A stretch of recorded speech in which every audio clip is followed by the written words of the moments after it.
કોઈ તમને કશું કીધું નથી, પણ કદાચ એમને જે કીધું છે તે કર્યું તો આજે મારા ગુરુ સાક્ષાત આવ્યા અને આજે કરતું નાખું છે ગુરુ કર્યું.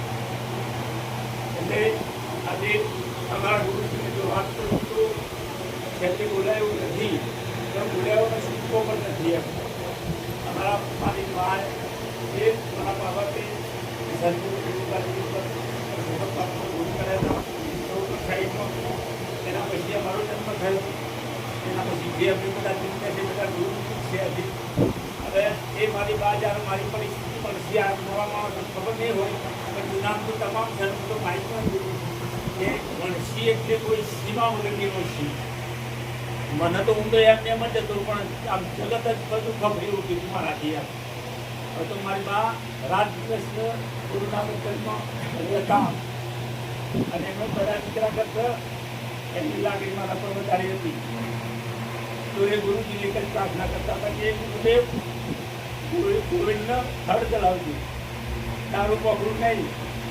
ઘણા એમ કહેતા હોય કે મારા દીકરાને દારૂ વગર તો સારું, પણ મારી બાઈ કહેતા હતા કે મારા દીકરાને થર્ડ આજે થર્ડ કરતો પણ એક વર્ષ જેવું આજે એમના પાત્ર કર્યું. અને આજે એમને આમ કલ્પના નથી એવું કરી બતાવ્યું. લોકોએ મારા પ્રત્યેથી વિશ્વાસ પણ ઉઠાવી લીધો હતો કે મારા ભાઈ પાછા આવશે નહીં. અમારા માતાજી બી આજે ખુશ સર્વ પણ અંદર એમને પણ થોડું અંદર આત્મા દુઃખી થયો હતું કે સારું કંઈક કરશી તો. હું કોઈ દિવસ એની આગળ કે કોઈની આગળ હું રડ્યો પણ નથી, ઢીલો પણ નથી પડ્યો. 1 કરોડ રૂપિયા મારાથી શાંતિ પડી ગયા હોય તો કોઈ મારી નથી ચહેરો જો કોઈ નક્કી ના કરી શકે આ ભાઈનો પ્રોબ્લેમ છે. તો પ્રોબ્લેમ લોકોએ લઈ લીધેલો હતો. એવામાં જે જ્યાં મને કોઈ મને કે અહીંયા જવું તો હું અહીંયા જવું. દીપેશ્વરી ગયું ત્યાં પણ અમારા અમારા રીતેશુ હતા એમને કીધું એ પાસે હતા માતાજીને એમને કીધું કે તમે ત્યાં 21 રવિવાર કરો તો તમારા ઘરમાં જે પ્રોબ્લેમ છે સોલ્વ થઈ જશે. મારા જે આર્થિક પ્રોબ્લેમ હતો એની તો કોઈ પ્રાર્થના જ નહોતું કરતો કારણ કે એ તો બધું આપણી નજર સમજ થઈ છે.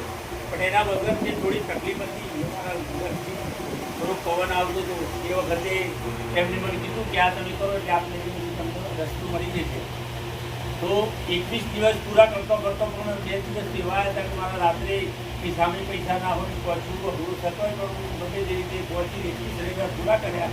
ભલે મારો ભાવ સાચો હતો તો એના પછી વીર બાબજીનું જોરદાર ચાલતું વીર બાબજી 15 રવિવાર કર્યા. મને કોઈ રસ્તો બરાબર મળ્યો નહીં.